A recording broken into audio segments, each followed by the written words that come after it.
Hello, everyone. Welcome to our World Refugee Day webinar.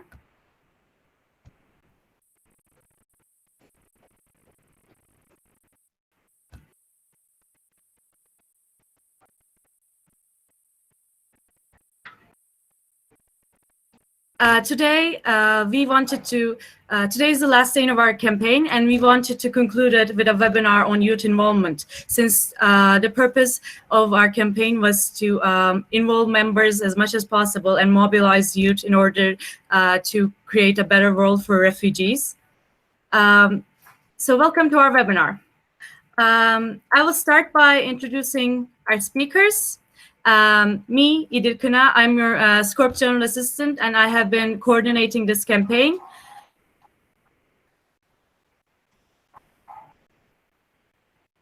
And I'm sorry. And we have today with us John, the Program Coordinator for Dignified and Non-Discriminatory Healthcare. And we have Emma Legde from Norway. She is going to present about the project MedRoom. And we have Maria from Germany, and she's going to talk about her personal experiences with us. And we have dear Hatem. He's going to talk about his Pre-MM18 Workshop. And we have Nick from UNHCR, and he's going to talk about the importance of youth involvement on the refugee issue. But before we move on with our speakers,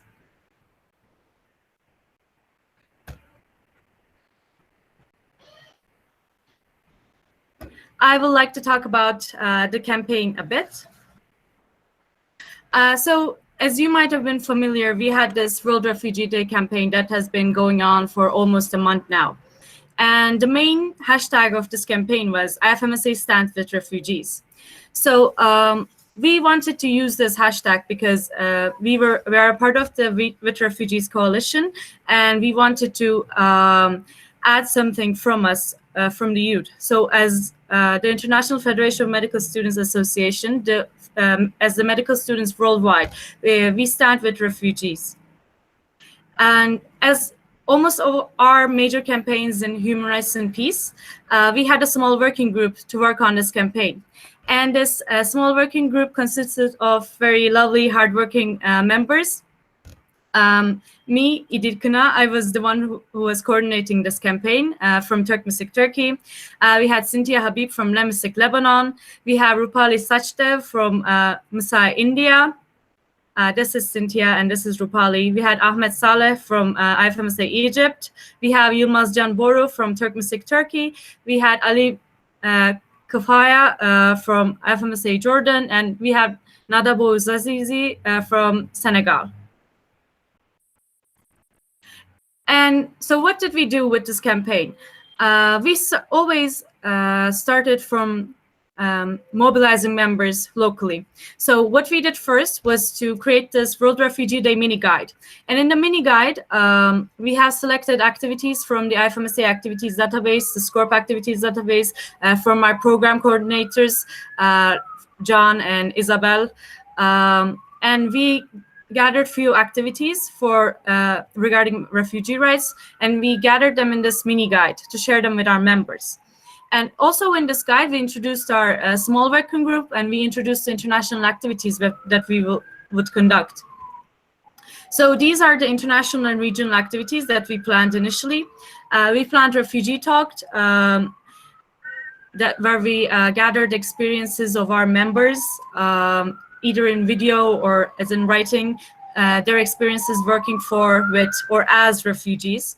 We had Through Your Eyes, which was an online game and photo contest and quiz. And from this photo contest, we had a lovely submission from Norway, from Emma.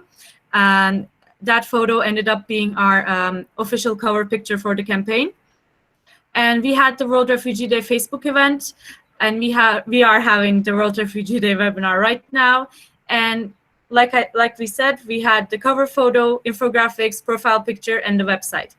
And for regional activities, our small working group members and regional assistance work together. For Africa, we had If I Were a Refugee. For the Americas, we had Welcome to Americas. Asia Pacific had My Name, My Story, and Extraordinary Lives. EMR had You Will Never Walk Alone, We Are One. And Europe had Stand for Mercy.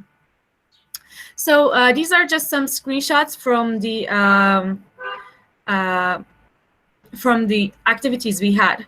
So here you see the video we prepared as a conclusion of our activity Refugee Talk.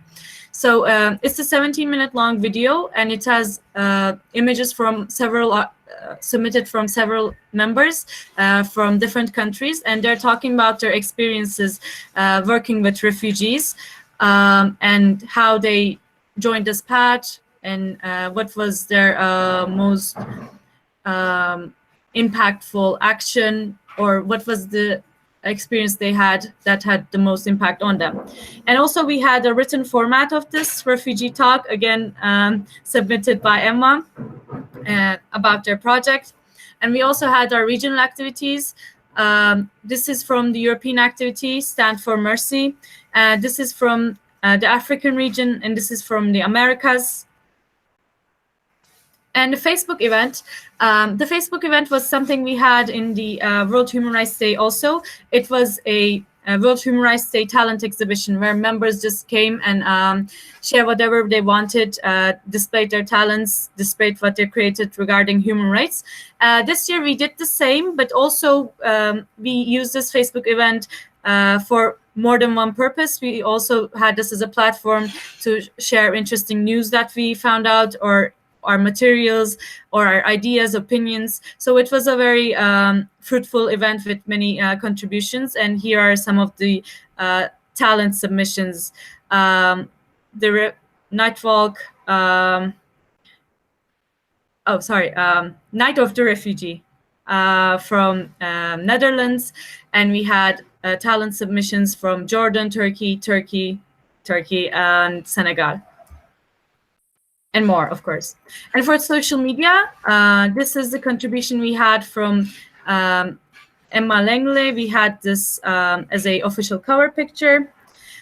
This is our official profile photo, and more than 400 people have used this photo. And these are our infographics, some of them. And this was our online game that we used, and 23 people participated in. To conclude, we believe that campaigns are a really important tool to involve members and give them a platform to express themselves and raise awareness.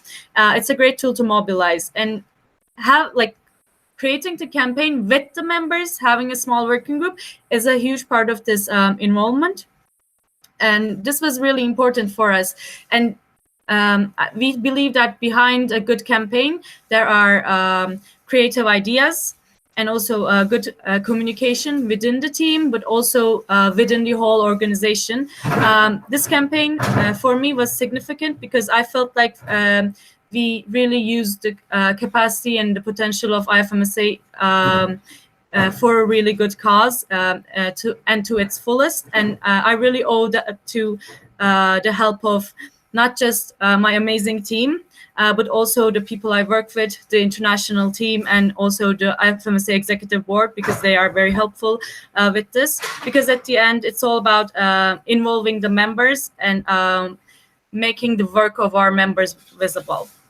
And this was actually the reason that we wanted to have this webinar on this topic.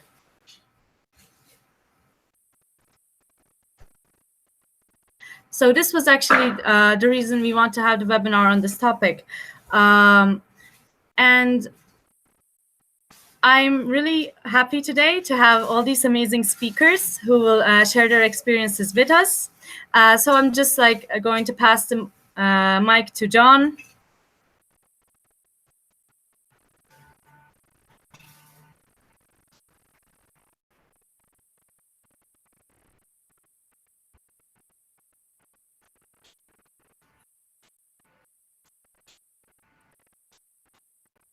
John, feel free to start as you want.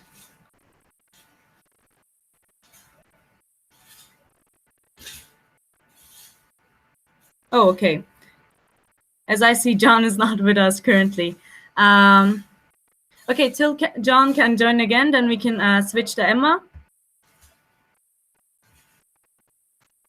Then I will just share my screen. Oh, I think John managed to join again, but John, can you hear us?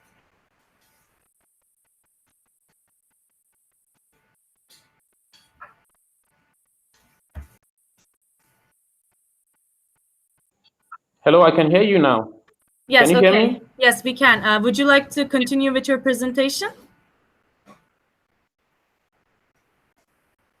Yeah, I would.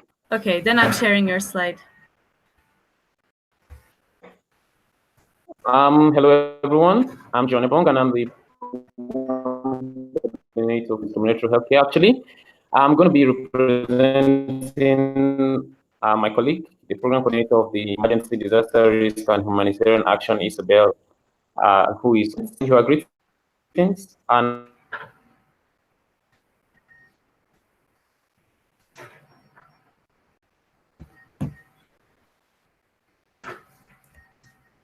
world refugees carried out by medical students from around the world.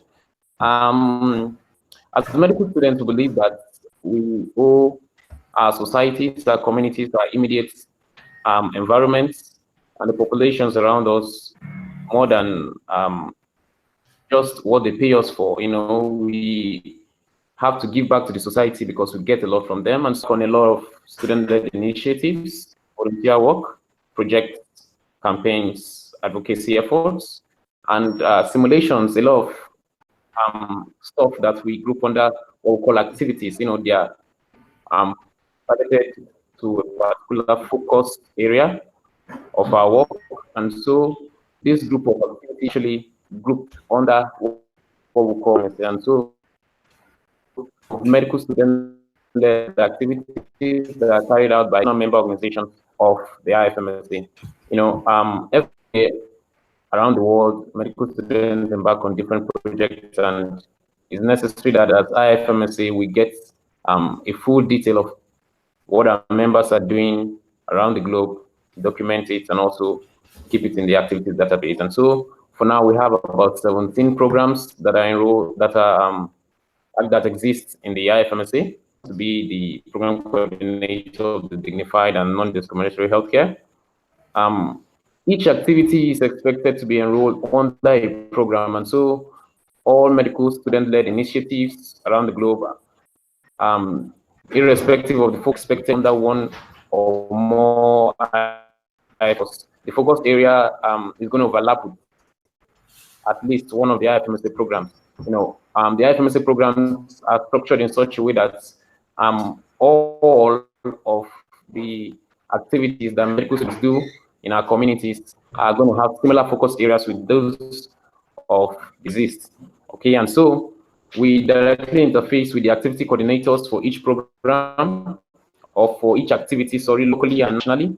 And so just to have an international face, we have the we also work committees. For example, we are collaborating now with the Standing Committee on Human Rights and Peace.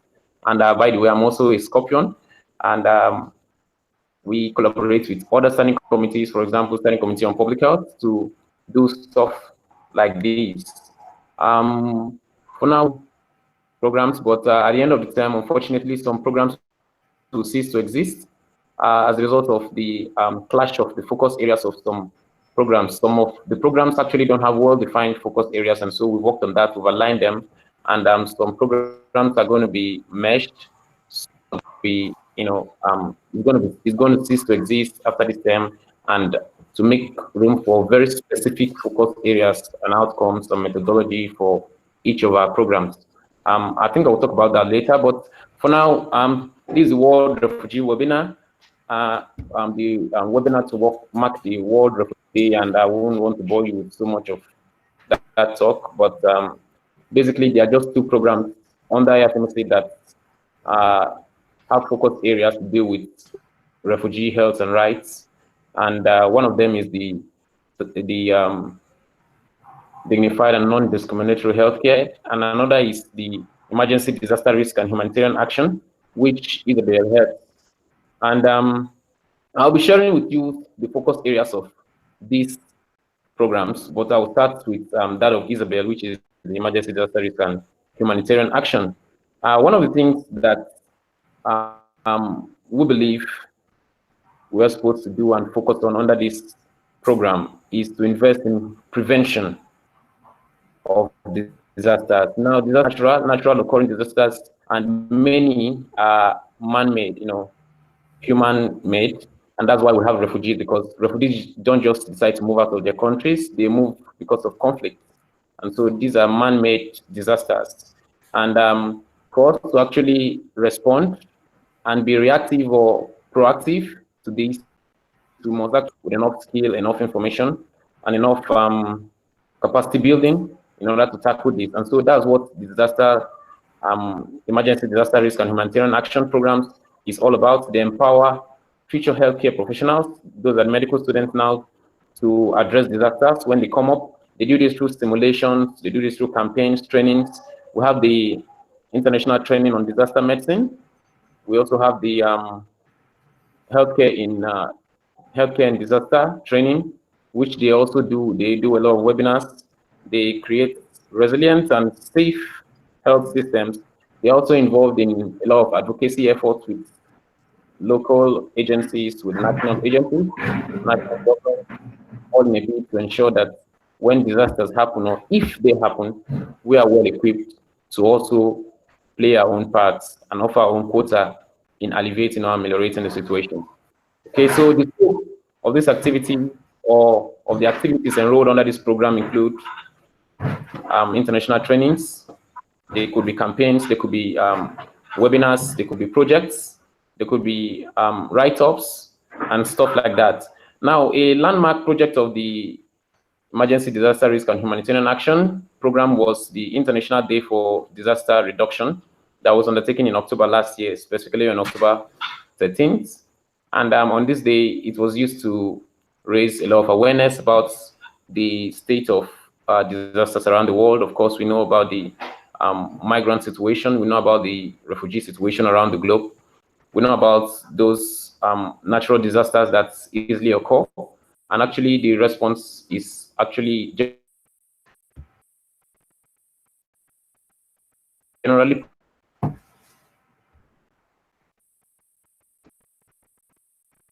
skills to help rescue the situation is going to go a long way.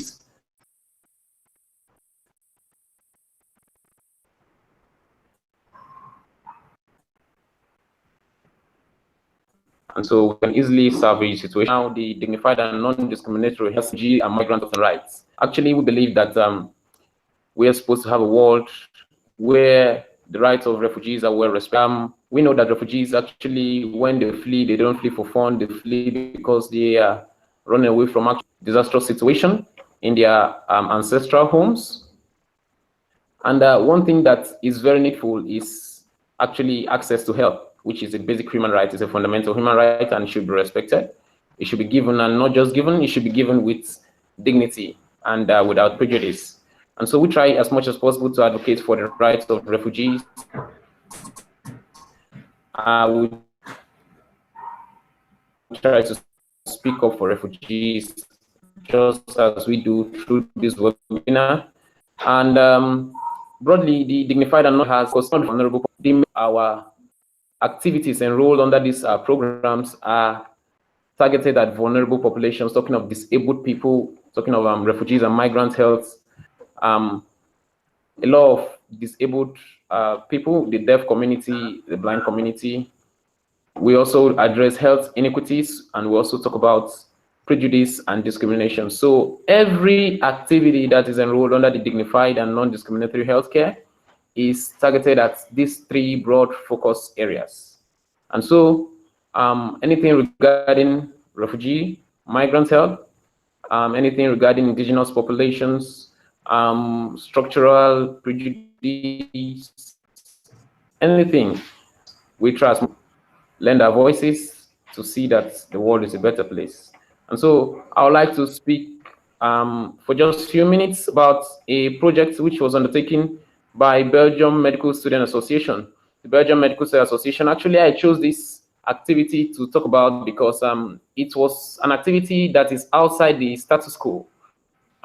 It's an activity that's just outside the status quo. Most activities that are targeted at refugees are sometimes one-time activity, or you could just have an activity in a year that is targeted at refugees in forms of outreach projects, advocacy efforts, campaigns. But this was actually a more of a continuous activity. That is what makes it peculiar, and the approach is quite different. The methodology is very, very different. And these guys decided to go on not just campaigns, but they decided to go on an education centered activity in which medical students are equipped with knowledge about the situation of migrants and refugees around the world, what they face, and brainstorm on how to tackle it. And so the activity didn't just focus on education, but also went ahead for advocacy efforts. They visited the asylum center, and where also they were able to, interface with governmental agencies, where and the legal basis for the refugee and migrant situation in their countries may also have to change in a matter of time if they actually press and put more effort. And so I found this rather fascinating, and I think this is a very good approach that others may want to, replicate in the future. And in most of our communities, we have less of advocacy. We don't tend to interface with governmental agencies. We don't tend to interface with policymakers so that there can be a policy change in the way refugees and migrants are actually. So if you want to know more about this activity, you could just reach me up because I have limited time, or you could send me a mail after this webinar. And so I will move on now. Under the dignified and non-discriminatory healthcare, we actually have other activities which are targeted at refugees but are not enrolled. Just, I think, last 2 months, when I assumed office newly, I discovered an activity which was very, very massive. I think it was in Gaza Strip, if I'm not mistaken, and it was carried out by medical students and IFMSA, but it wasn't enrolled, and it was because the impact they made, they've had a lot of recommendations, they've had a lot of recognition from even the government of the day, but it wasn't enrolled. And so I had to contact the activity coordinator to enroll it up so that we can also know more about the activity and also see how we could be of help. Actually, we believe that there are more activities that are not enrolled in the Federation than those that are not enrolled, and it's posing a threat or I say little of a problem to us as programs coordinators, because what the programs may not achieve in isolation, they may be able to achieve in collaboration. What the programs help us to do, or help the activity coordinators to do, is to actually form a quorum where they exchange ideas, they exchange their programs better, the coordinators who have similar activities, from around the world, and see how the activities can get better. They can get also support, logistic support from the program coordinator. They could also have access to IFMSA promotional materials. And so when they go on campaigns, when they go on advocacy efforts, when they go on any other form of activity, they could easily access the IFMSA materials, which also gives some validity to what they are doing. And they could also get grants, support from IFMSA when the activities are enrolled. And so it's, in fact, I personally believe, it's just a belief, I don't know how true this is, that there are more activities that are carried out by medical students in the Federation that are not enrolled than those that are enrolled. And even in my NMO, is much of an issue. And so I would like this to just serve as an encouragement to those who carry out projects to enroll them. And so not just for your benefit, but also for the benefit of those of us who will read them and get inspired. Once you share your activity, you don't know who gets inspired by them and who wants to take up a project that is similar to yours, and so make the world a better place. Also, I would like to say this. as a means of rounding off, that those of us who are passionate about refugees, passionate about it's you may not actually have all the resources to activity that is aimed at this target population. If that's where there's a will, there's a way. And so you could also easily contact me if you want to start up something, and I could be of help, and I would be glad to help you. And so if you just want to enroll, you could just go down to the IFMSA website, ifmsa.org/programs, and you fill the candidature form and also fill the enrollment form. And so that's all for now. And I want to thank you for listening.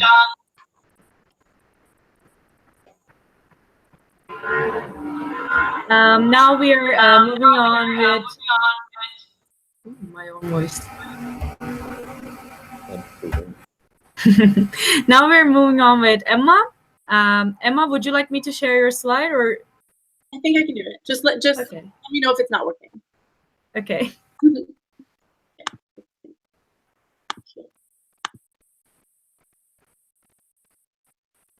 Good now? Yep. Yeah. Okay. Hi, everyone. My name is Emma from NOC, Norway. And I want to present my project MedRoom, which is enrolled in IFMSA activities. So I can definitely recommend that to you guys. MedRoom is our largest project. We've had it now for 20 years in Norway. And we are active in all of the cities in Norway that have medical students. And every campaign has around 300 active medical students, which means that they, in one way or another, are planning activities or helping us plan our campaign.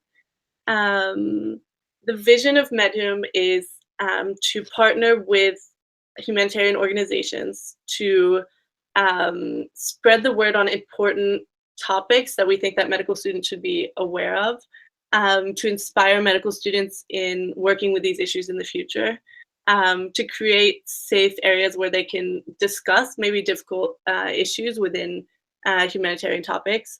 And our last goal is to make a difference by fundraising for important projects.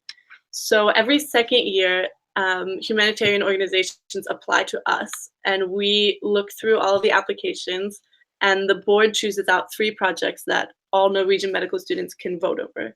And so the project is chosen by all Norwegian medical students, which makes it kind of, you have this feeling of like ownership in all of the medical faculties, which is a really interesting concept, I think.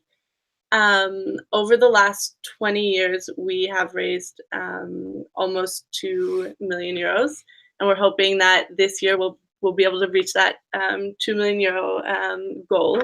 So it's become bigger and bigger every campaign that we have.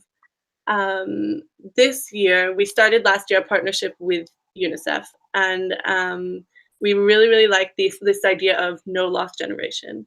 And what they're talking about here is that so many children are affected by war and refugee crises all over the world.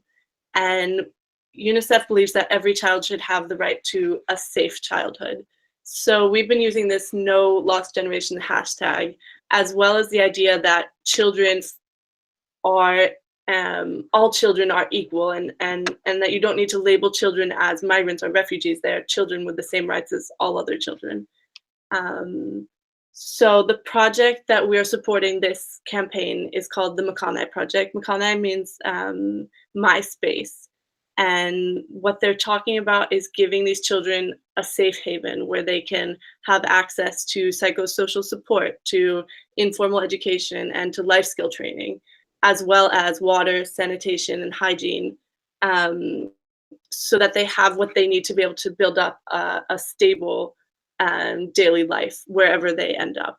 The Makane Project is run through UNICEF in Jordan, and they have over 200 centers. So over 200,000 vulnerable children in Jordan have access to these centers. In the beginning of the 2-year campaign period, we traveled to the project to see with our own eyes and to collect data and film and pictures and experiences that we can share when we come back and run the campaign. So in August last year, we traveled to Sotade refugee camp, which is the second largest refugee camp in the world. While we were there, we traveled around with the UNICEF guide, and we were taught what they do in terms of psychosocial support. How do they provide the children with what they need in form of both informal things, for example, music therapy, sports, and then you have training for the teachers in what they should be looking for of signs of mental illness and signs of what kind of children maybe need more support. Alternative education, we're talking about math, English, Arabic, whatever they might need to be able to hop into school again. Some of them have missed up to 3-4 years of schooling and need help to be able to catch up with people their age. There's also at the camps, they do the water and sanitation, so they run all of the water systems at Sotade. And life skill trainings, then you're talking about leadership training, you're talking about conflict management, you're talking about having discussions with peers about how to be active in your own community. So this was the image of our first day at Sotade. When you get there, it's overwhelmingly large to think that so many people have lived there for so many years. At the same time, we met face to face with the children that we would be helping and had really close personal connections with both the teachers and the children. And it was such a positive experience to see how resourceful and motivated the teachers were to really make a difference in for the lives of so many children. Here's an image of we're making a project. So they were having a kind of project competition. So they took whatever they could find around and built an idea. So this one idea was to have fans on top of all of the caravans so that their families would have electricity later into the night so that they could do their schoolwork after dark. So they applied for a project competition and actually won money to build some of these fans at the camp. So this is an image of one of the things that we've been doing to raise awareness for our campaign before our actual big fundraising week. So we had a social media campaign with these sweaters. And the first thing we did was we contacted a lot of politicians, artists, athletes, the biggest names in Norway, and we got them to take a selfie of themselves and put it on their own Instagram account. So by doing this, we reached out to millions of Norwegians that are following and are active on social media. There was huge response in comments under the pictures, discussions about this topic of refugee children, and a huge amount of support for our project. So we actually sold these sweaters to over 20 different countries, and became much larger than we ever hoped. So it was a very positive start to our campaign. This is a few images of what we're planning to do this fall. So we have 1 week in all of the cities where there's a different event every night. One of the things that we do that is very popular is a sponsor run where medical students sign up to run, and for every lap they have a company or their parents or their friends that are sponsoring them, and the money goes directly to MedRoom, to UNICEF. We've also had dodgeball competitions, we have teddy bear hospitals, we have concerts, we have stand-up comedy, anything you could think of really, to get people engaged in this topic for 1 week. So here is a picture of our EB in Jordan. We are so excited to see what happens this fall, and we're very excited to see that all over the world there's so much passion for working for a better daily life for refugees. And if any of you ever have any questions or would like to reach out to me, would like to collaborate, you can find MedRoom on social media, on Facebook, on Instagram. We also have a website, and you can also just send me an email at any time. Thank you. Thank you, Emma. You know, I'm a great fan of your project. So thank you for sharing. So now we are passing the mic to Maria. from Germany. Hey, Maria. And Hi. I will share your slides. Okay. Okay.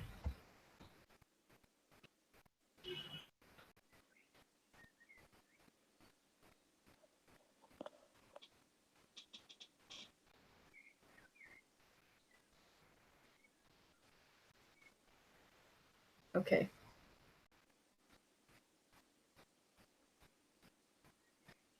You can start.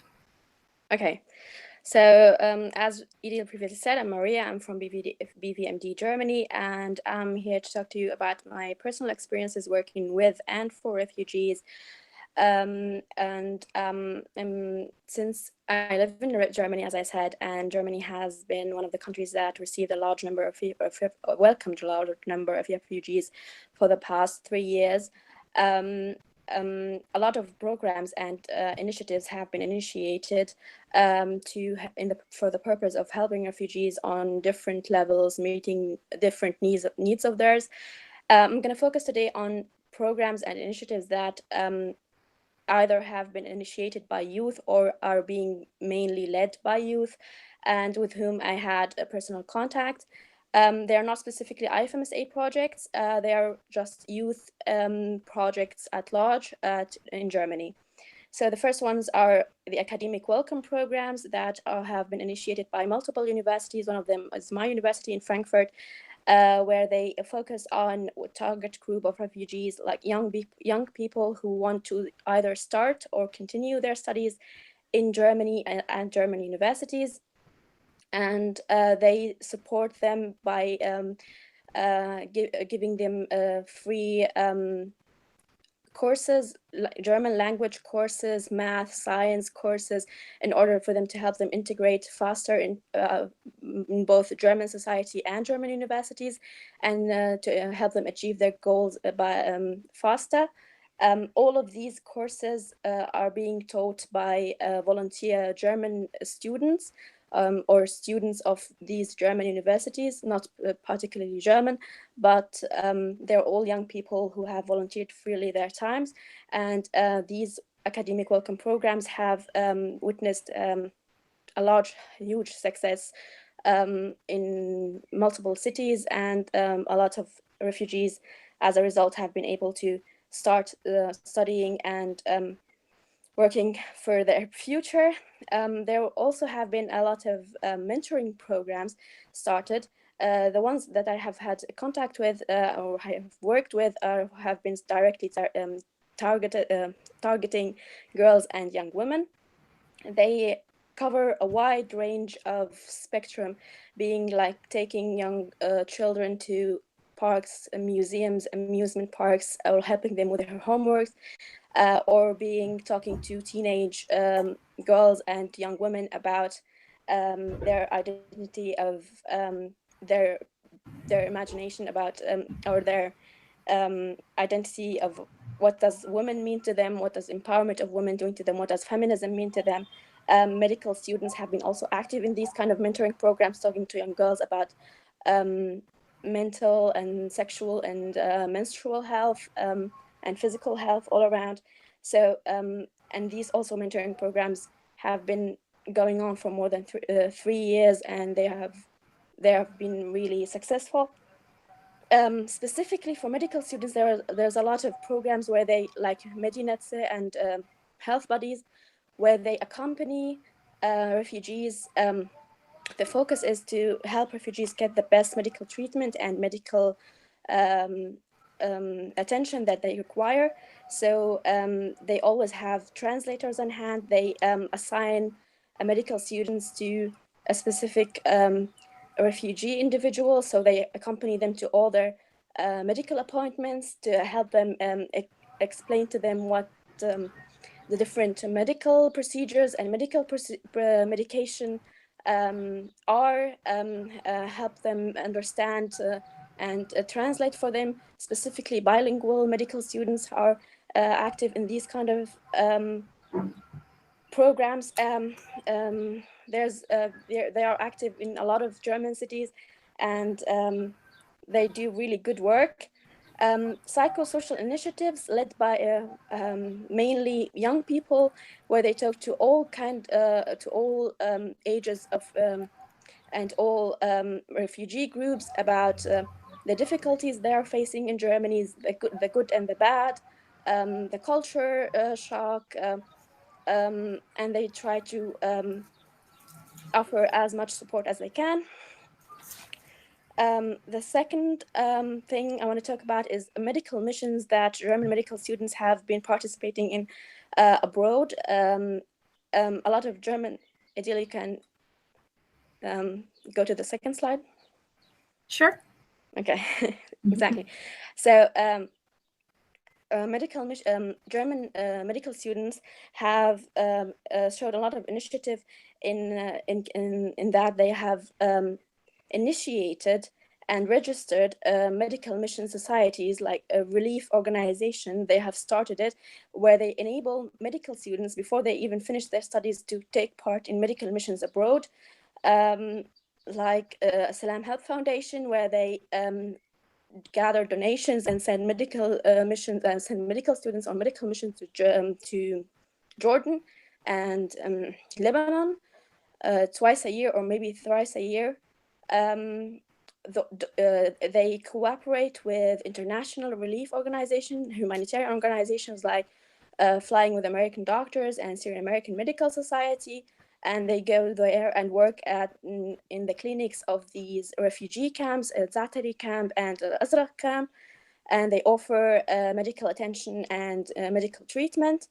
Also, other help societies have been initiated by medical students, like Oyun Foundation, where they go to Zaatari and Azraq camp, and they help not medical missions, but psychosocial missions. They teach children how to read. They bring toys and play with them. They talk to them. They cover a wide range of spectrum of topics. So a lot of initiative has been shown by medical students in these aspects. What I want to impress and say, and actually is the most important thing I wanted to say in this webinar, is what working with refugees helped to remind me and impress on me the most is something that very often gets lost in the political discourse. Whenever there is a debate or a discussion taking place about this subject matter, it tends to speak of refugees at large without distinction as to their different psychosocial, to their different cultures, to their different socioeconomic backgrounds, their different degrees of education. They all target, all groups of refugees tend to be labeled with this one word, and that's kind of stealing their identity and stealing their individuality. Also, the second thing that sadly has been witnessed a lot is that they are not, you very rarely find a refugee taking part in a discussion about refugees. Their voices are not really given the opportunity to rise. They are, I find when talking with them, are the best qualified to offer solutions, to offer opinions about their situations, and their opinions tend, sadly, not all the time, but mostly, to be ignored. This has been started to be rectified. We have seen like more and more initiatives where they put importance upon talking with refugees and giving refugees the opportunity to express themselves and talk about what in their opinion is best for them, like the TED Talk that happened recently in Kakumpa camp in Africa, and other initiatives. It is very important to empower refugees to not just to help refugees, but to help the refugees help themselves, to empower them, to give them the opportunity and a platform where they themselves can offer the best solutions for their situations. And the thing is also, when talking about refugee problems, they internationally, they talk about refugees, like I said, at large without distinction, but their situations are very, very different from country to country. Like Syrian refugees in Germany have faced the most important problem for them is the German language, the different culture, whereas the same German refugees, if they lived in Lebanon, they will face completely different problems, which is poverty and acquiring decent living standards for their families and stuff like that. Also, like, refugees are not only Syrian. There's Myanmar Rohingyas refugees where the most important thing for them is safety and clean water. So we have to talk to the refugees themselves and give them the platform.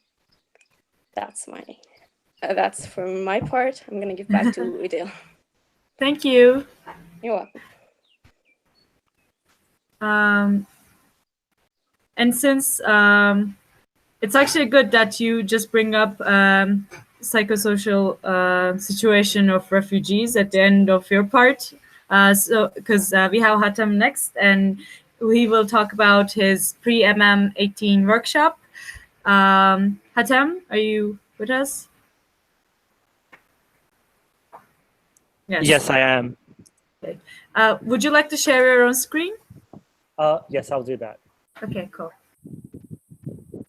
Just tell me if it's not working.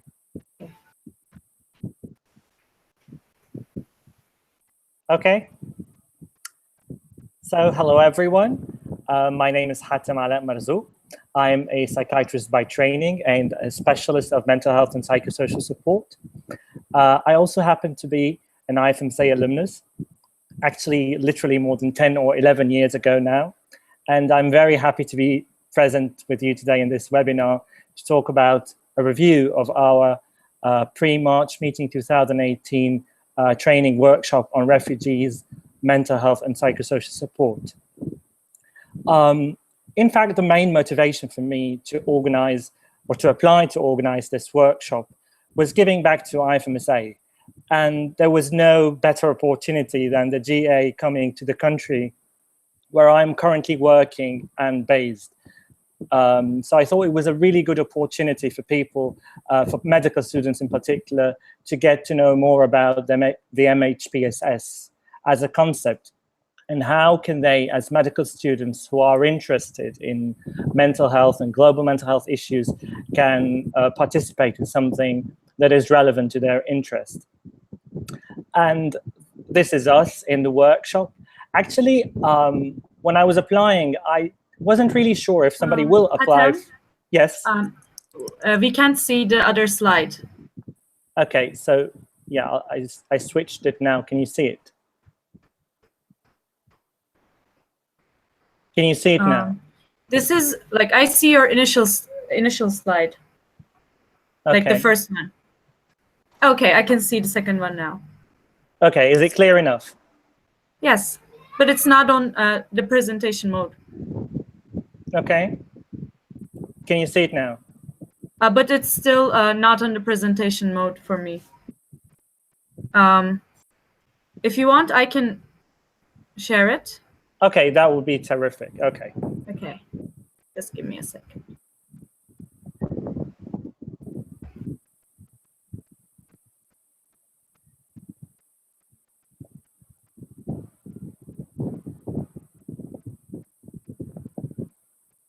Okay.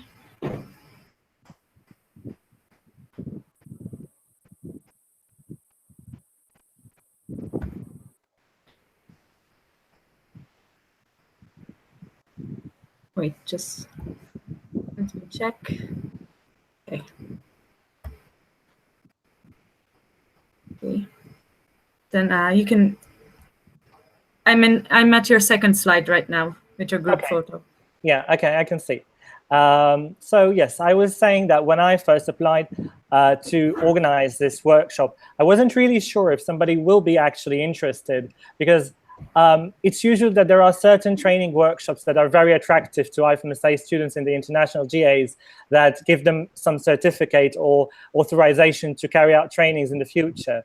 So applying in having 12 students from 10 different NMOs to be selected for this workshop was really interesting for me. And I'm glad to report that the feedback was generally positive. So what I want to do today is to walk you through the workshop, what we did, and why we did it.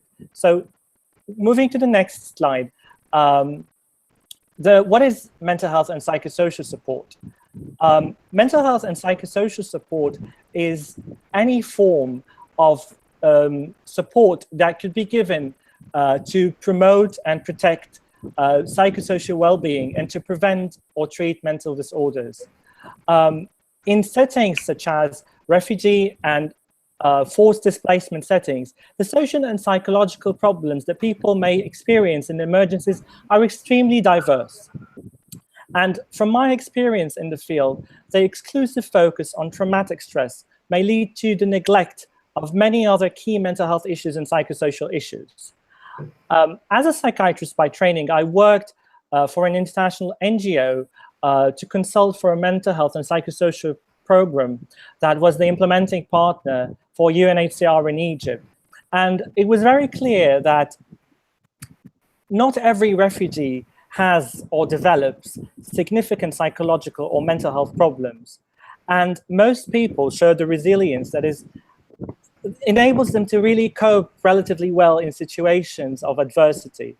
So the problem was actually finding a safe and a satisfying life as a refugee, and what this has as an impact on their lives and how they face the daily life situations.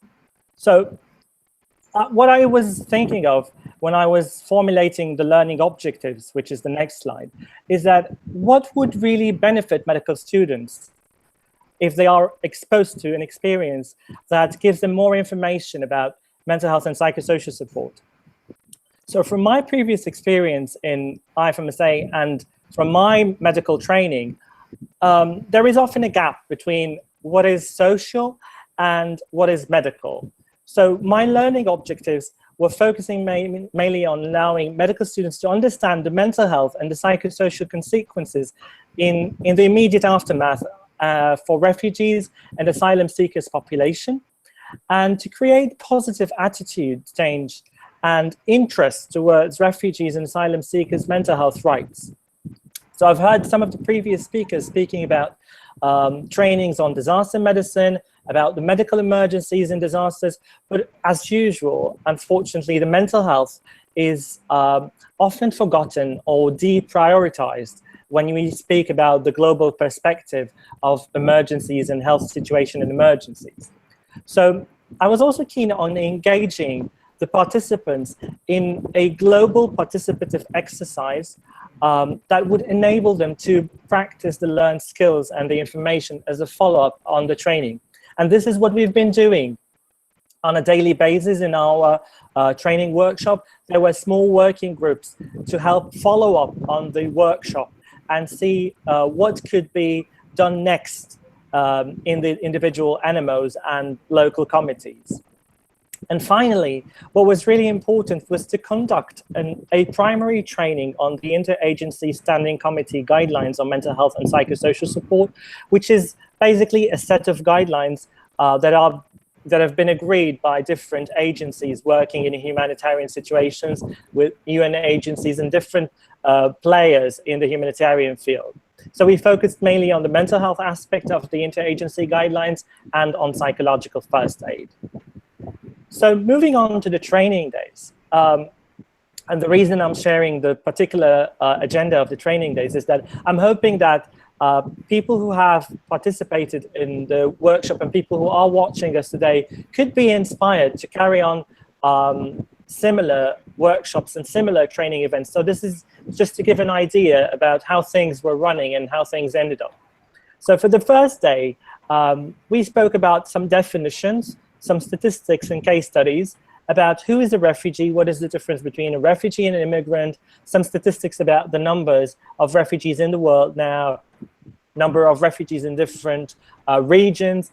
And I was really keen to talk about some of the refugee situations which are not very much put under the spotlight. So I'm sure many of you who are interested in the refugee situation worldwide know that there are some particular situations that do attract a lot of attention, and some of them are not very well known to others. So I was keen on presenting some of the less known refugee crisis situations in the world. Moving on to the next, to the first day again, is talking about the biopsychosocial model of etiology, which is the fundamental basic of working through an MHPSS framework. So for many of the mental illnesses, there is a biological, psychological, and social interaction as the cause of etiology. And we also spoke about the Interagency Standing Committee Intervention Pyramid, which I will come to at a later point in the slide.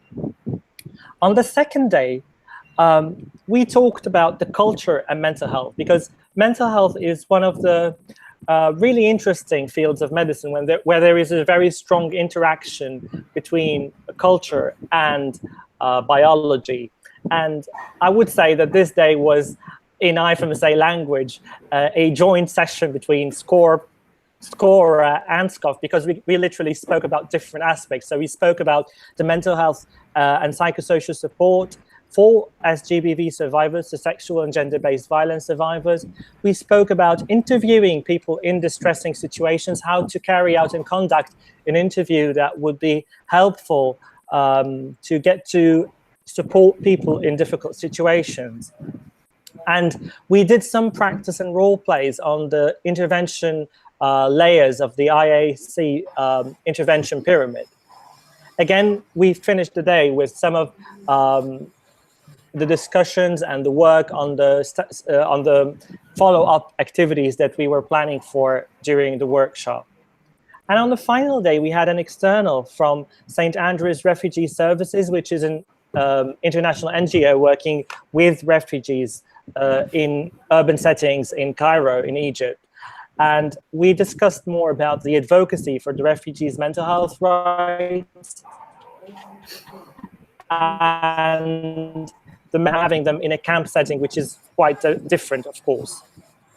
We also tapped in to talk about mental health and psychosocial support for the refugees and for children. We did more of the case vignettes and the role plays. And eventually we had a wrap up of the small working group activities to make sure that the idea is not having just a one-off event, but rather have a kind of rollout events in the individual NMOs and in the local committees where the people came from. And the idea, the fundamental idea of this workshop was enabling the medical students again to understand how the mental health and psychosocial support can work hand in hand. And in the next slide, you will see the intervention pyramid for the mental health and psychosocial support in humanitarian emergencies. And if you're interested in psychology, I'm sure you've heard of Maslow's hierarchy of human needs. So that's more of an adaptation of this hierarchy. So at the very bottom, you can see that the basic services and security are fundamental needs that everyone will need in a humanitarian emergency.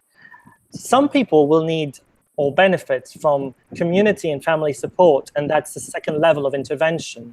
And less people will need more focused and non-specialized support. And very few percentage of the population will actually need specialized service that is provided by psychologists and psychiatrists.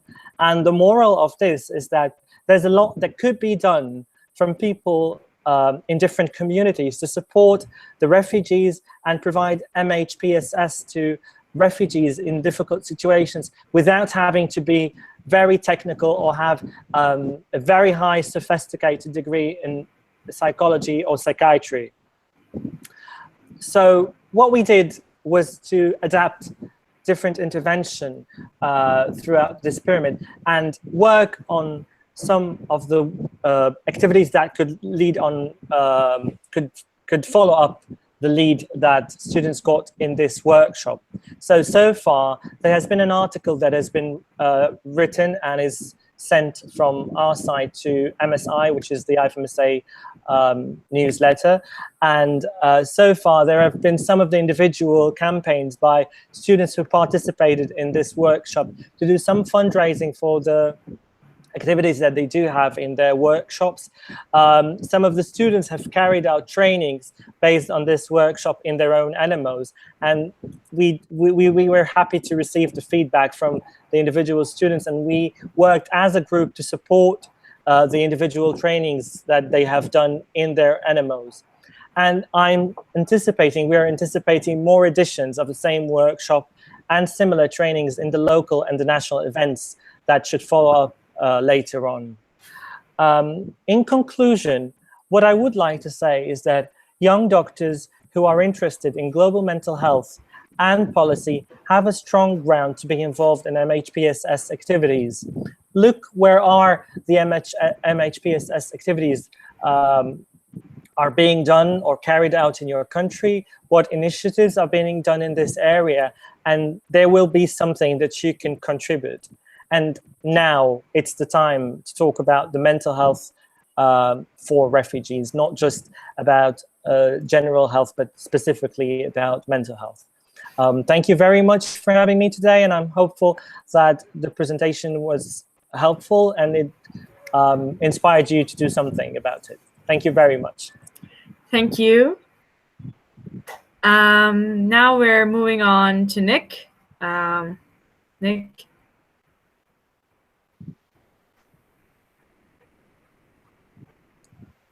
Microphone, yep. Yeah. Okay, so hi everyone. My name is Nick Saw. I have been for the last 4.5 years the adolescent and youth advisor for UNHCR in the headquarters in Geneva, and I've recently changed roles, and I'm now working as the refugee sports coordinator. But obviously, young people are the main constituents in sports activities, and so that engagement with young people is still very, very important.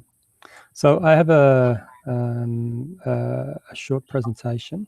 I'm going to get through it as quickly as I can, and if anybody has any questions afterwards, then I'd be happy to answer them. So, and this is just a kind of a bit of a refresh as to who UNHCR, who's the organization that I work for. So UNHCR is the United Nations Refugee Agency, or the High Commissioner for Refugees. It was established in 1950, and it has a very specific mandate based on the 1951 Refugee Convention. So that gives the organization a legal mandate to work with refugees globally. Nick, we can't see your slide. Are you sure your screen is shared? Hang on. Probably not. Okay. Start screen share. How's that? It's amazing. Well, I wouldn't go that far, but I did warn you I was a technophobe. Anyway, so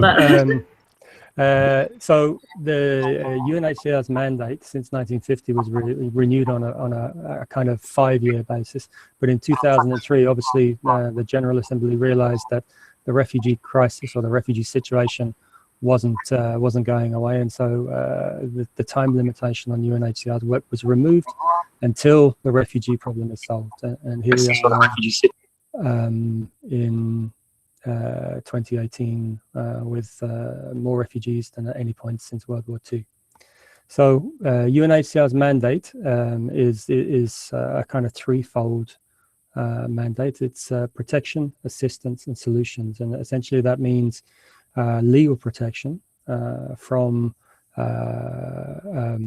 first of all refoulement, which is being sent back to where you came from and putting refugees back in danger, but also protection of refugees' rights. It's also to do with assistance, so providing shelter and all the other kinds of assistance that refugees need.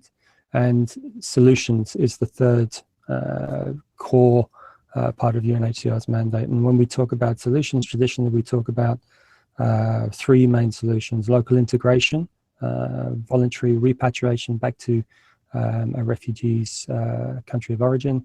And the third solution, I'm sure most people are familiar with, is resettlement.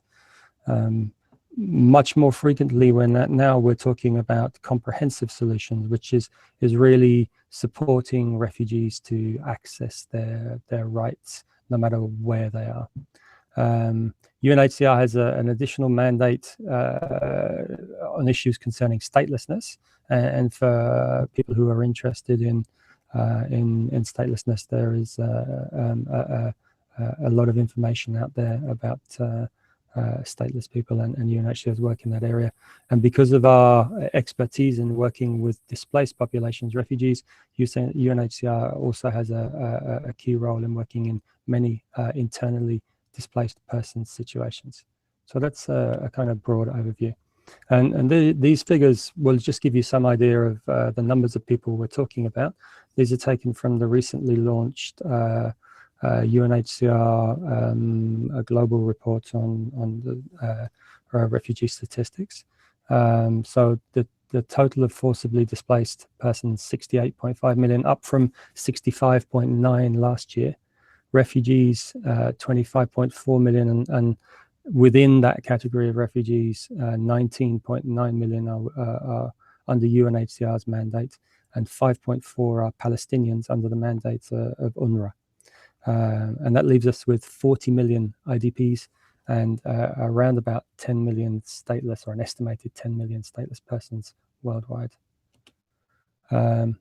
And this is just gives again an idea of the numbers of refugees and forcibly displaced in different contexts. So obviously at the moment everybody's aware of the situation in Syria. 6.3 million forcibly displaced from the Syrian Arab Republic, 2.6 million from Afghanistan, and then we have South Sudan, Myanmar, and Somalia closely following that.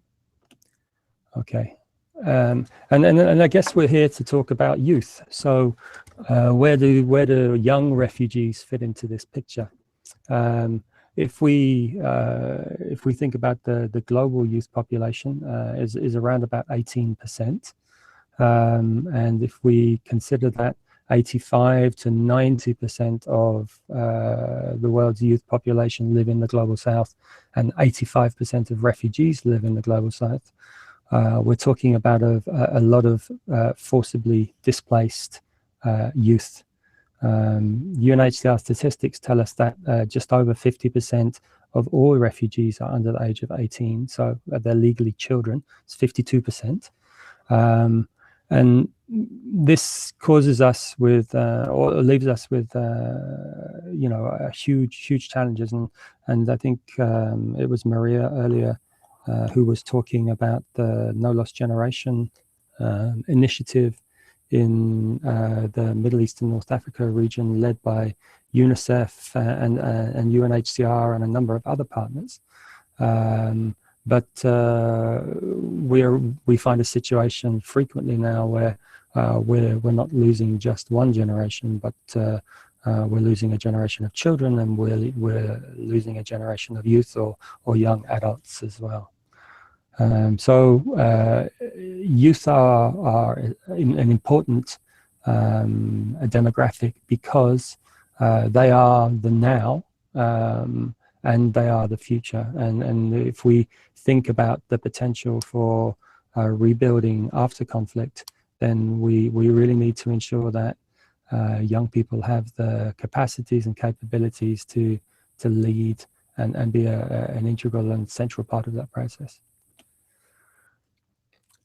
This is a key point, homogeneity, and I think you know, this was alluded to earlier, and it's really important to recognize and to understand that not only are all refugees not the same, and all refugee contexts are not the same, but all youth are not the same, and there are many young people who have not had the benefit of access to quality education or university or healthcare. And there are also many refugee young people who have very strong capacity and strong capabilities, and are part of leading programs to work with their communities, and to work with other communities in refugee and humanitarian response. So when we talk about refugee youth, what are some of the key challenges that refugee youth face? I'm going to talk a little bit in a while about an initiative that we co-led a couple of years ago.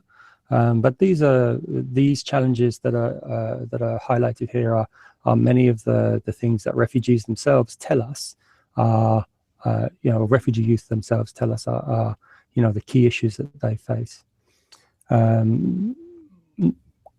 Not in any particular order, but the breakdown of personal networks is something that consistently young people have highlighted as a huge challenge for them.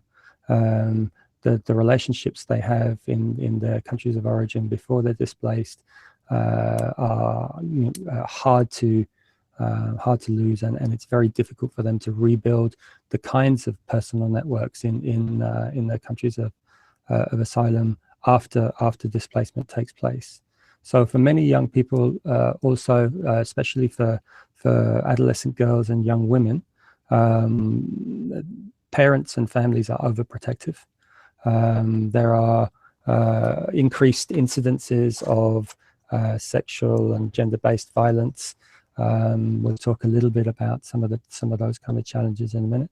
But as a result of this, it becomes harder to reestablish personal networks, because it's harder for young people to develop new relationships, build new networks, to get out and to meet other young people, because of the fears that sometimes families and young people themselves will have. Often we see this challenge of reduced opportunities, but in some situations we see that a refugee response can create increased opportunities, and as a result a pull factor for young people. So frequently, I think this was alluded to earlier, frequently young people have challenges in identifying quality education and training. Many times young people or refugees are not legally allowed to seek employment or to work in their countries of asylum, and this lack of opportunities leads to young people's de-skilling over time. In some contexts, in some situations, we also see this pull factor where the international community, host states, UNHCR, and non-governmental organizations provide services that act as a pull for young people to come to to leave their country of origin and to come to a refugee camp or a settlement or a city where services are available. We frequently also see that young people experience an increase in responsibilities within their families. Often they are able to navigate new situations more easily and will have language skills that older generations do not. There is also a situation where young people are employed more frequently than adults, because employers feel that they can pay them less, and they're better for unskilled or little skilled work and employment. So this increase in responsibilities can include having to provide for the family, having to go to work. It can include having to care for an elder generation, a mother, a father, a grandparent. It can include having to care for siblings, and so frequently this means that those kinds of activities, including education, that young people are normally engaged in, are not available to them. In other contexts, forced displacement can lead to halted and delayed transitions, and I think one of the we frequently refer to youth as a transitional age between childhood and adulthood, but in many contexts the characteristics that characterize that transition are not in place anymore for young men and young women to, in the eyes of their communities, transition into adulthood. So, for example, young men may not be able to find employment. If they can't find employment, they may not be able to get married or take a wife. Young women, may not be able to finish their education, and so. Or they may not, in the same way, they may not be able to find a suitable husband of their own age, and this can either halt their transition or it can cause other problems. Young people frequently tell us that actually this limbo that is left by being a refugee, certainly in the protracted situations that we see globally now, and we're now talking about the Syria situation as a protracted refugee crisis. I don't think any of us who've been working in this area for a while ever thought that the Syria situation would become protracted, but here we are 7 years later. So it's a life of waiting and uncertainty for many young people, and it's very disenfranchising. There's a huge feelings of powerlessness and a lack of vision for what the future can hold for young people. And then the kind of final area, I guess, relates back to UNHCR's mandate, and it's about the protection risks that young people face. Adolescents and youth are often in a bit of a programming and protection gap, because they're not viewed as hugely at risk like younger children, because their capacities are developing, but at the same time they're not adults either, and as such they fall into this kind of gap between child protection programming and adult programming. Adolescents and youth are frequently the number one choice for armed groups to recruit.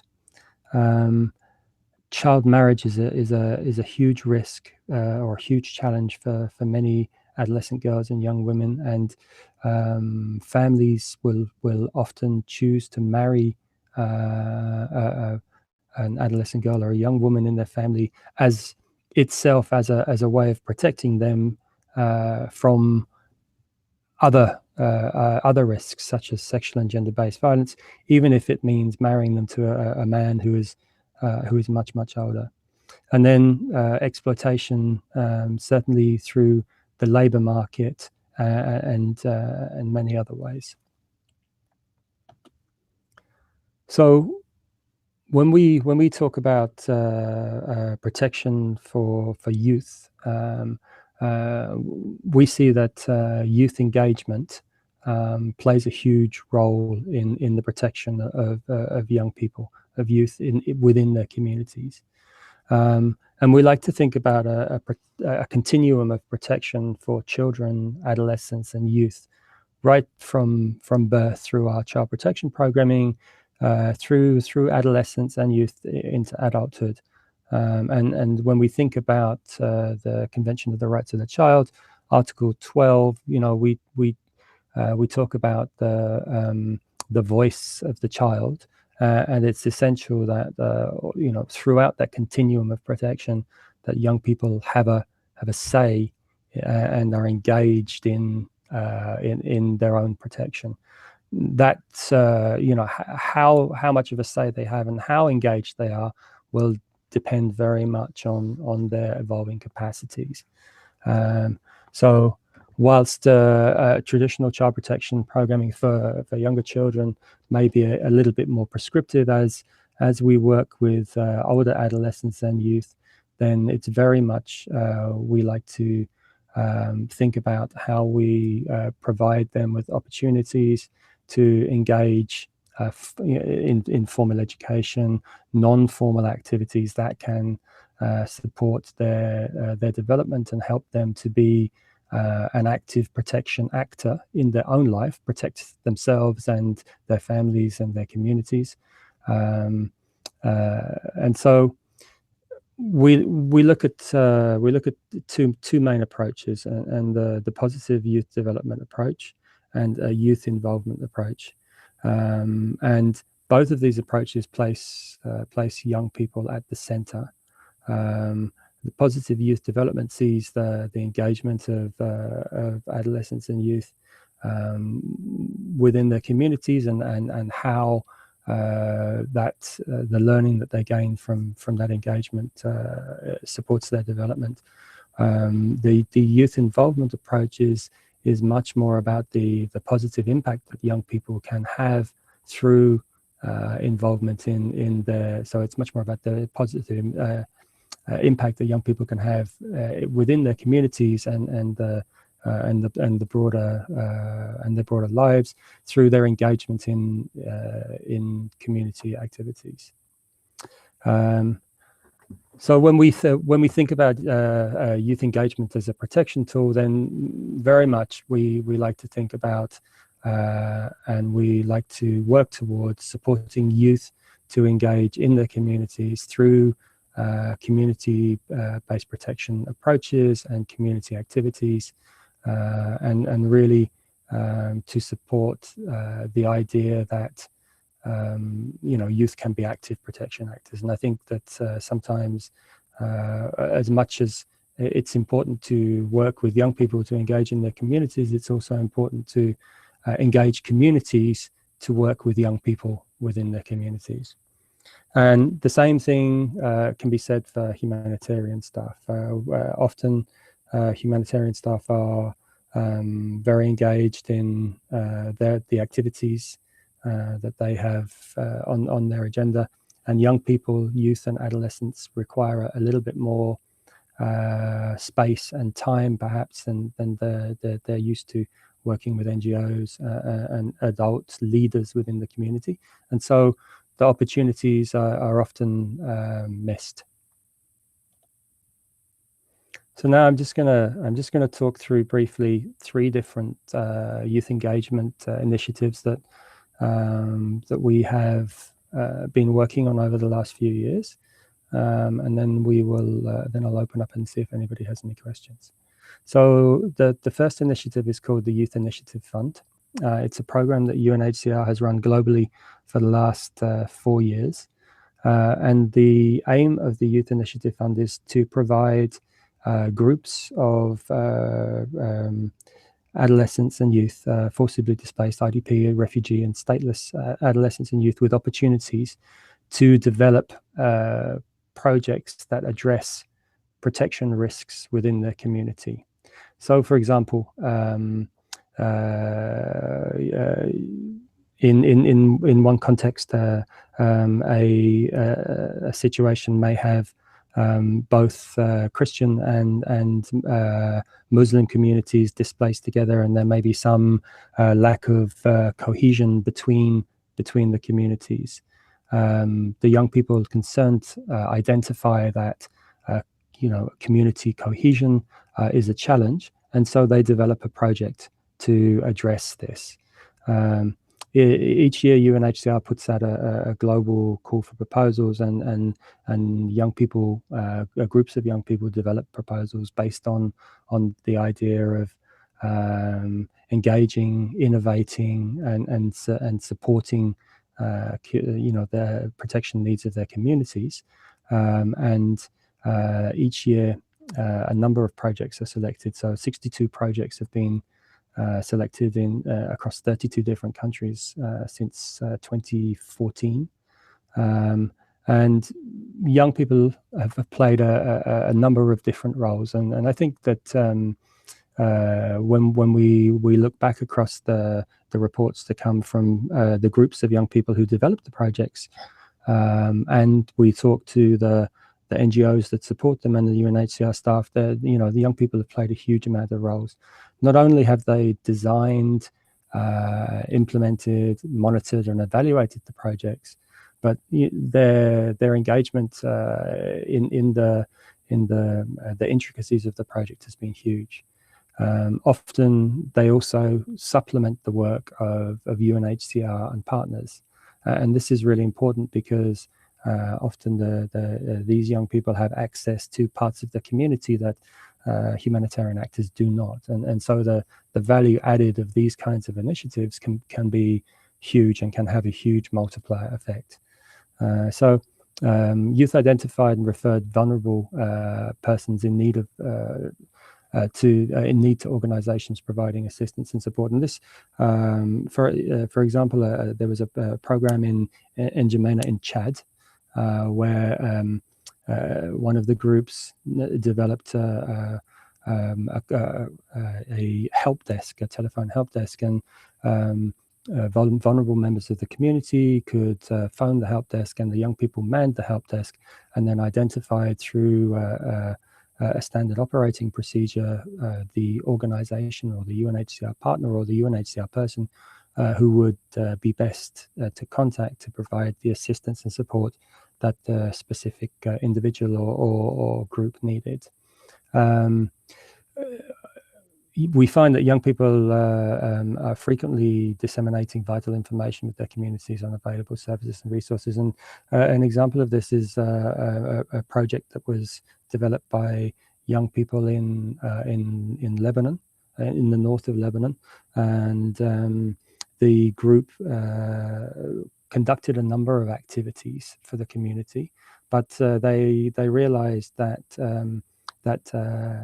young women and mothers in the community really lacked basic first aid skills, and so they went out and did basic first aid training with the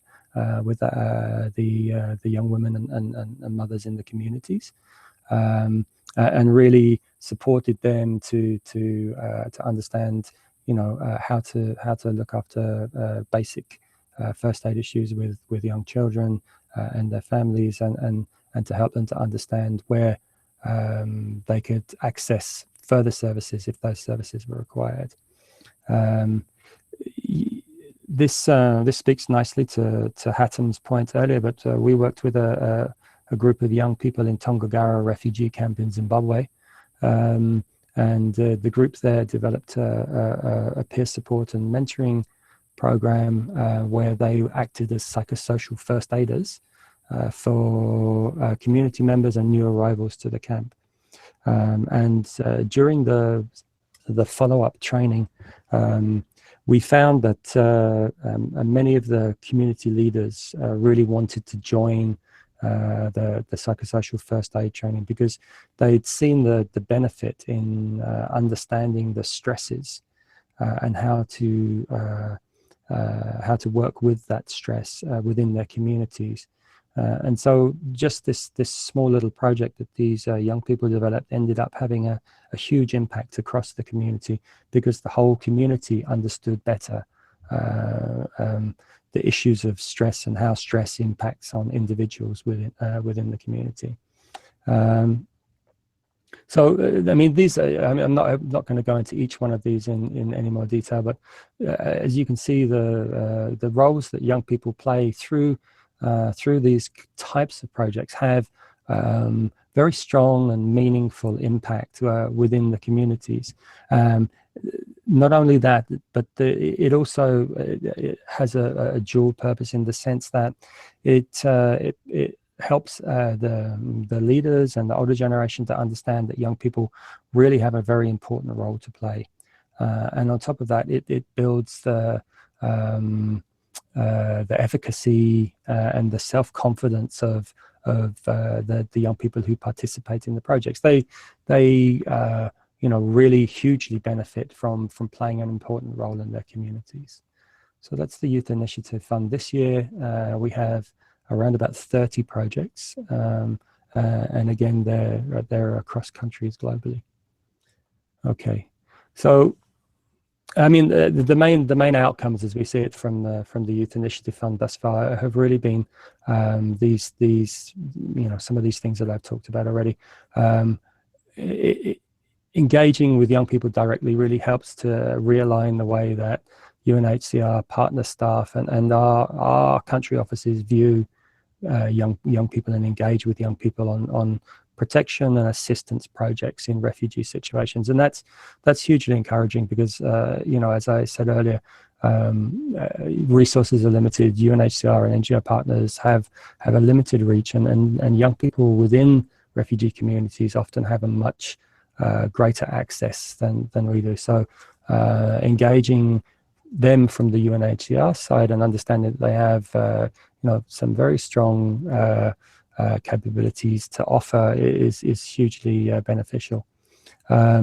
It also has helped UNHCR and our partners to understand that young people, adolescents and youth are a particular social group that is different from younger children and different from adults, and that have capacities and capabilities and needs that are specifically associated with their age and their stage of development, their evolving capacities, and that as such, we need to work with these young people on their own terms, rather than thinking of working with them from either a child protection approach or thinking of them as adults, and why are you behaving like a child? This kind of typical thing that I'm sure everybody has heard from a parent at one stage or another. This also helps us to advocate for increased engagement with young people in humanitarian situations, and again, the added value of young people's engagement is huge. And the Youth Initiative Fund has given us a huge understanding of the kinds of initiatives and the kinds of programs that we can work with young people or support young people to develop in humanitarian contexts. So the second initiative I'm going to talk about quickly is the Global Refugee Youth Consultations. And while this was a project, it really a time-bound project over 9-10 months. It was really the starting point for UNHCR and a lot of our partners in terms of understanding the needs of young people and really engaging with them to understand their needs and to try to think about solutions to those problems or challenges that they face. So the Global Refugee Youth Consultations was really originally designed to be an information gathering process. What are the challenges refugee youth face? Where are the refugee youth? What kind of programs can we then put in place for them?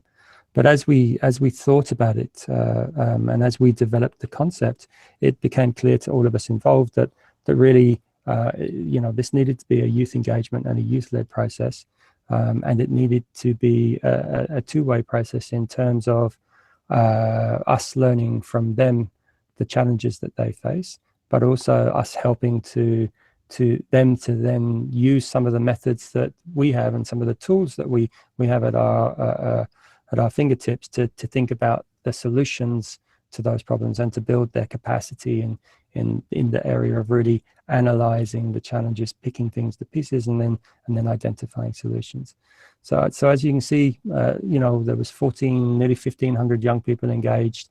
The majority of them refugees, but in each different country location, we would include host community young people, so that engagement piece, that they would engage with host community young people as well. So we were building linkages between the host community and between the refugee communities. As I talked about homogeneity earlier on, you can see 140 of the young people who engaged were married, 114 had children. There was a number of young people with 36 young people who noted that they had some kind of disability. So as we engaged in this process, and the process was both a face-to-face 4-day consultation process, but also a shorter one-day and half-day process, and an online process. We were able to paint a much bigger picture of the situation that young refugees face. And eventually, from all of the countries where we held formal consultations, a number of young people came to Geneva to a global consultation where they identified how they felt the humanitarian sector should work with young refugees. And what came out of that process was what they called the core actions for refugee youth.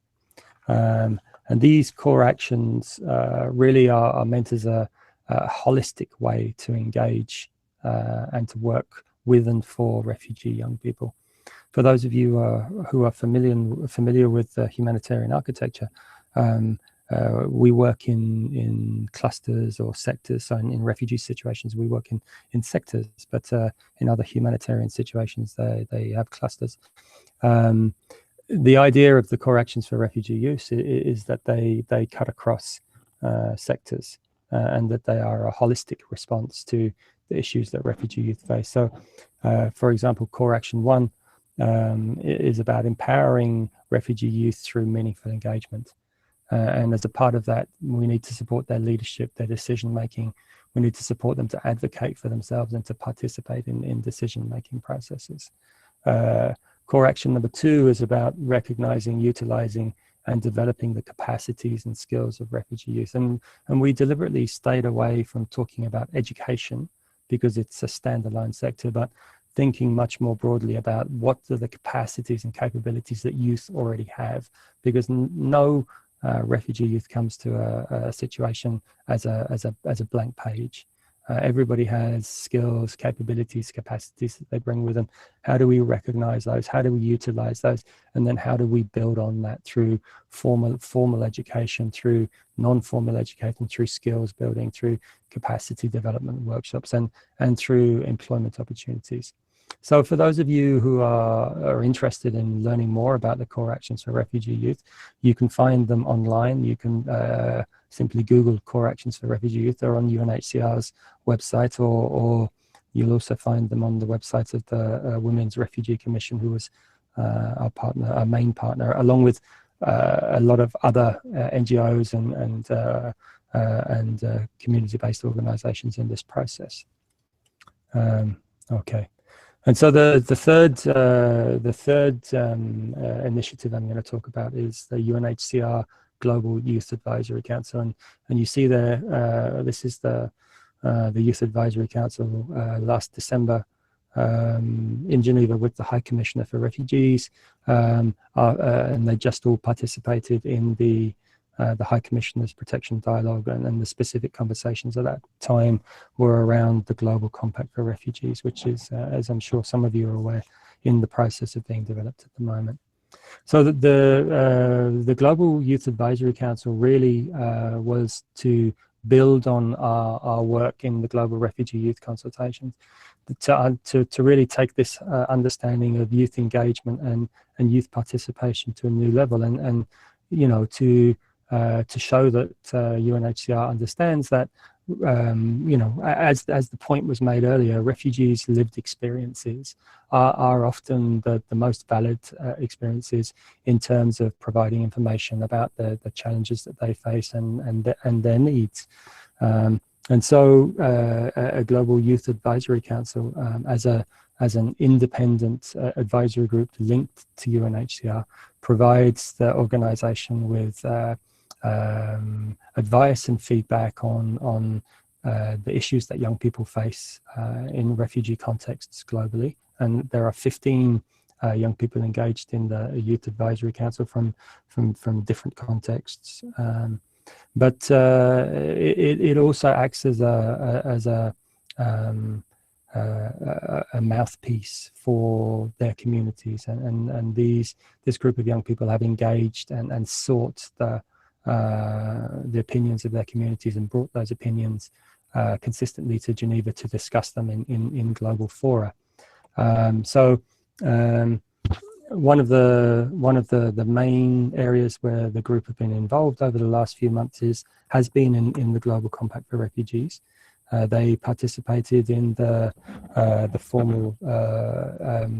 informal dialogues last year in October, November, and December. They developed a recommendations paper for UNHCR to highlight the key points that their communities and that they felt were important in a global compact for refugees. And this year they've been involved in the formal discussions and have also developed a second recommendations paper in response to the second draft of the Global Compact on Refugees. So I'm gonna, and being a technophobe, I'm gonna try and get over my technophobia and show you now just a short video that the advisory group put together that highlights some of the recommendations that they made during the on the Global Compact for refugees. Okay, let's see if this works. UNHCR has formed a global youth advisory council to help represent the voices of the young people and the communities that UNHCR works with globally to ensure that their perspectives are heard, considered, and incorporated into the work of UNHCR at all levels. Policymakers are currently contributing to the development of a program of action for the Global Compact on refugees. For success, there must be meaningful engagement with refugees. We are engaging and would like to highlight our recommendation to improve humanitarian work with and for refugees, the communities, and the states that host them. Pillar 1, we recognize that to ensure rapid and well-supported reception and admission for refugees, there are important improvements that can be made to ensure success. Un refugiado sufre en su camino, pero decide cambiar su vida. Ahora ponte en sus zapatos. C'est important de former un personnel qualifié, spécialisé, bien aidé, y compris les réfugiés qui peuvent identifier les besoins de ces enfants, des femmes, des handicapés, les personnes âgées et des femmes qui ont subi la violence sexuelle. Todos igual a todos de donde vivimos e igual contribuimos. Por eso es esencial que se reconozca nuestra identidad, nuestro documento. Solo así les demostraremos lo buenos que somos. Pillar 2, creating spaces for refugee voices is essential to understand and support refugees' immediate and ongoing needs. Raise and recognize the talent of youth refugees in sports and give them opportunity to participate and compete in international events. Sports bring peace. It's important to support projects that support women to be financially independent and stable because it enables them to cater for their own needs and their family needs. Avoir un logement, c'est primordial pour un réfugié. Sans ces choses basiques, on ne peut même pas penser à étudier, s'intégrer, contribuer dans la société. Refugees should have equal access to quality education, and all education actors should work together to expand the scholarship programs for refugees. Both countries should work actively on preventing xenophobia and discrimination in all education sectors. Pillar 3, assistance for local and national institutions and the communities receiving refugees is essential and has a high potential for success when refugees are engaged from the beginning. To use our potential and capacities, you should partner with us as key stakeholders on decisions that affect our lives. Working with us and including our views would make the policies much better. Humanitarian and development actors must provide us platforms where young people and women can come together and actively take part in peace-building process. Para conocer la cara real del refugio es necesario escuchar, incluir y usar nuestra voz, para así responder de manera eficiente, responsable e incluyente a nuestras necesidades. Regional institutions should support states and other actors in achieving the whole society approach, which is essential for an effective refugee response. Pillar 4, solutions for every refugee should be our goal. Partnerships with refugees are essential to achieving this. We must promote the positive engagement of traditional resettlement states with the new and emerging resettlement countries to expand their programs. Family reunification processes and procedures should be streamlined, simplified, and expedited to enable families to be more easily and quickly reunited. We were born in war, raised and suffered in war. We want this to stop. Regional bodies and governments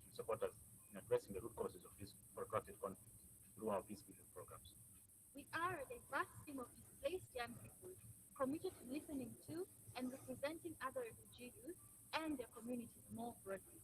We are a resource. Please listen to us, trust us, support us, work with us, and utilize our skills and expertise. We are here to work with you.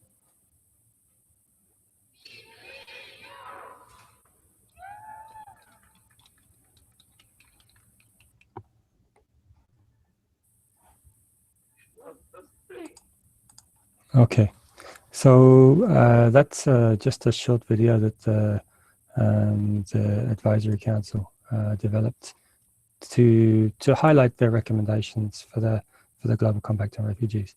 And then, so just finally and very quickly, and I think I'm really impressed by the breadth of initiatives that IFMSA members are already engaged in. But you know, just on a very basic level, what can we all do? And I think one kind of key thing to remember is, you know, we can put others first. You know, put the ideas of others first. Put refugees first. Let's not think about our organization or our career, but you know, if we're really aiming to support refugee youth, then we need to put them first. So I mean, I think it's important that, you know, if you're engaged locally with an organization or regionally or internationally, you need to make sure that your organization is open to refugee young people, and not just that it's open, but you actively seek out the engagement of refugee young people in the work that you're doing. It's important to be an advocate for refugee rights, and it's great that IFMSA are part of the With Refugee campaign, but it's also an individual responsibility, and this is really important. In the current climate, and we see in Europe and in the US, you know, some challenges with the rhetoric that is being used on refugees and migrants as well. It's important to challenge false and misleading information and stories on refugees. You know, if we just let this go, then you know the narrative takes hold. We can all volunteer or work with organizations that have a focus on supporting refugees, or we can support a refugee-led organization. And then I think also it's important to try to support refugee participation in your communities and in programs that are running in your communities. So I think I've talked far too long, but I hope that was an interesting overview at the very least. And I'm happy to take any questions if anyone's still awake. Thank you, Nick. I think it was a really good presentation and very enlightening. Let us just check if we have any questions. Yes, we have one question. The first question is from Yilmaz Can Boru from, he is one of our small working group members from Turkey. Hello, we as medical students, how can we get involved in this UNHCR's work? Where should we apply contact for this youth engagement? So your colleague is in Turkey? Yes. Okay, so Turkey is the largest refugee hosting country in the world, consistently now, I think, for the 4th year in a row. And there are a huge number of organizations, both Turkish and international, inside Turkey working on refugee issues. And I haven't been to the UNHCR Turkey webpage, but I'm sure that there is information on the UNHCR Turkey webpage about who to contact if you want to engage. I mean, I think it's also, you know, really important to state that, you know, UNHCR and other international organizations, UNICEF, UNDP, UNFPA, a lot, you know, all of these big United Nations organizations work through international and national partners, and these are the organizations that are, you know, the people that are on the ground doing the doing the day-to-day work. They're Turkish people, they're South Sudanese people, they are Ugandan people. You can contact UNHCR locally, but also there are, look around, try to find out who the national organizations working with refugees in your location are, and they are the ones who are doing the real face-to-face work with refugees, and the ones who will need the support, and especially for medical professionals like IFMSA members. Okay, thank you. We have a second question from Rupali Sachdev, who is also a member of our small working group, and she's from India. How can we help in integration of refugees in our countries as students? I think the some of the points on the last slide that I spoke about there, it's about really thinking about putting the refugees first, thinking about advocating for refugees, thinking about how can I work within my community to ensure that refugees have opportunities to engage, that refugees are welcome in my community. How can we work to counter the negative narrative about refugees that we see in the locally, but also in the national media, international media, global media. So I think we can do very small things in our communities. We can invite refugees to be part of the groups that we're involved in. We can work to identify young refugees who have an interest in establishing an organization for refugees, and we can provide support and peer support and provide some of the skills that we may have to help them do that, even if it's only help pointing them in the direction of people who can support their work, who can help them identify a location, who can help them identify a funder. All of these things are very difficult when you've lost those connections that you had in your own community. So very, very simple things, but they all help refugees to engage in our communities and to become part of our communities. Thank you. Okay, we have one more question. Just some popped up. Ali Kafaja, who is a member of our small working group from Jordan. And Ali, if you're watching, I did practice to pronounce your name several times, and I'm sorry for my failure.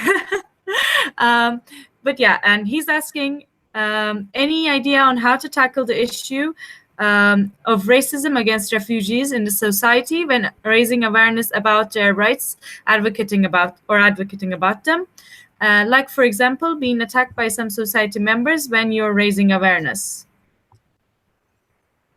Yeah. Okay. I don't know.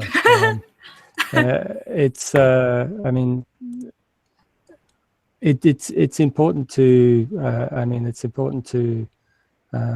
ensure that if you're working in this area, that you also have the structures in place that support you and support the people that you're working with. And that's why individual initiatives are very good, but it's also important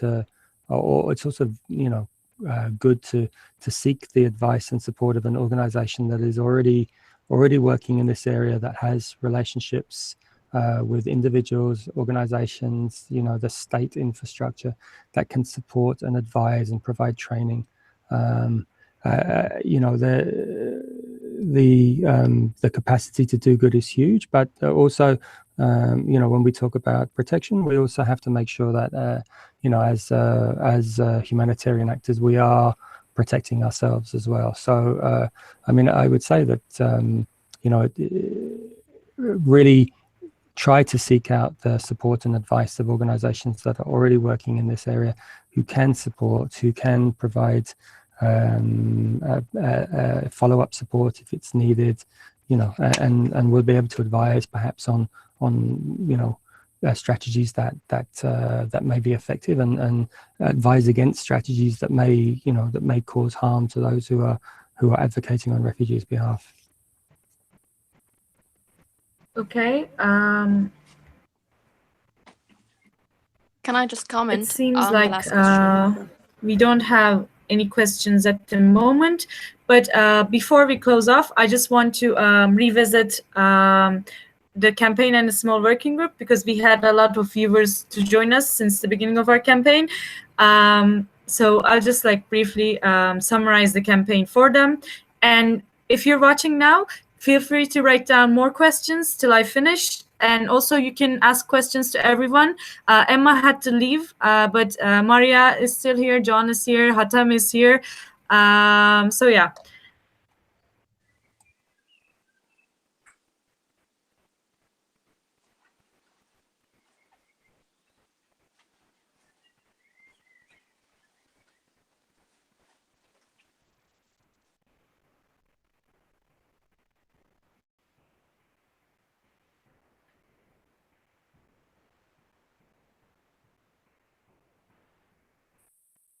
Okay, so the purpose that we had this campaign, the purpose of this webinar was the occasion of World Refugee Day.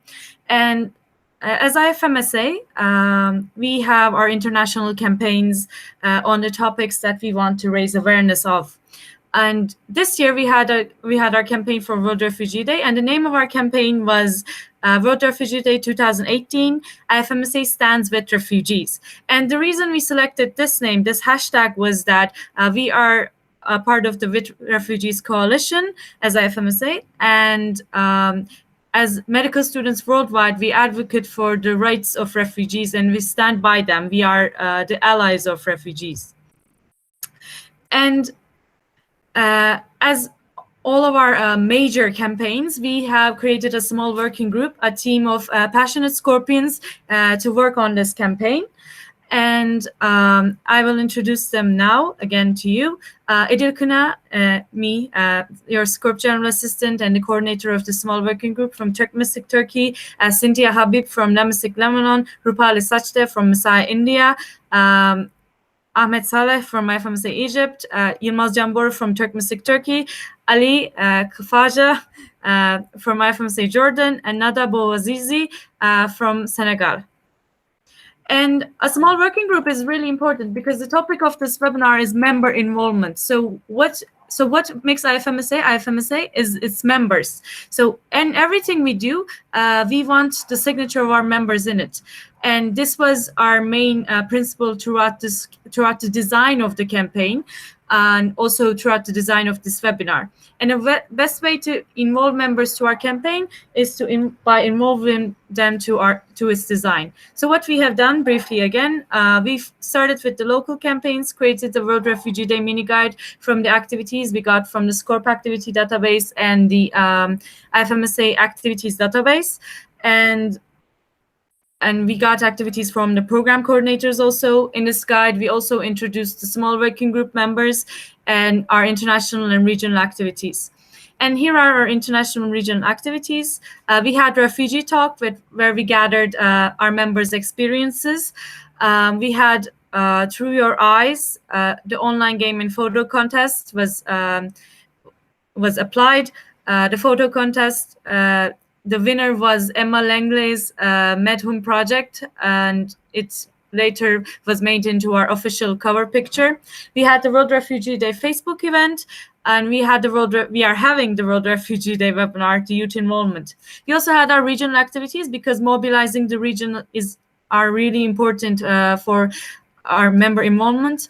Africa's, we had If I Were a Refugee. Americas, we had Welcome to Americas. Asia Pacific, we had Say My Story and Extraordinary Lives. In EMR, we had You'll Never Walk Alone, We Are One. And Europe had Stand for Mercy. And here are some images from those activities. this is the video from World Refugee Day 2018 Refugee Talk activity. It contains videos of several members talking about their experiences with refugees. The link is in the description. You can find it there. World Refugee Day European activity, Stand for Mercy, the Americas activity, and also the Africa's activity, which was conducted on the field on Africa's regional meeting. We also had the refugee talk as a written version, and this is the submission of Emma Lengle. And we had the Facebook event. So we had a Facebook event in World Human Rights Day too, and it was a talent exhibition where people just shared their creative, demonstrated their creativeness regarding human rights. And we had this another version, the 2.0 for World Refugee Day. And the point was to have people create something and to share their talents, but also share basically anything they want regarding refugee rights. Share interesting articles, interesting videos, sharing the materials of the campaign. So this was like the main platform we had for our campaign, and more than 300 people either attended it or clicked that they thought of attending it. So it reached an audience. And here you can see the contributions of our members. And for social media, this is our official cover picture, the photo from Project MedRoom. We had our infographics.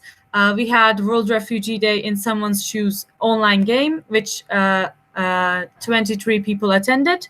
And we had the World Refugee Day profile picture, and more than 400 people used this picture for the occasion of World Refugee Day. And to conclude, the point of this whole campaign and this whole webinar was to mobilize our members and have them involved as much as we can, and in order to raise awareness and just like to show the world that we do stand with refugees.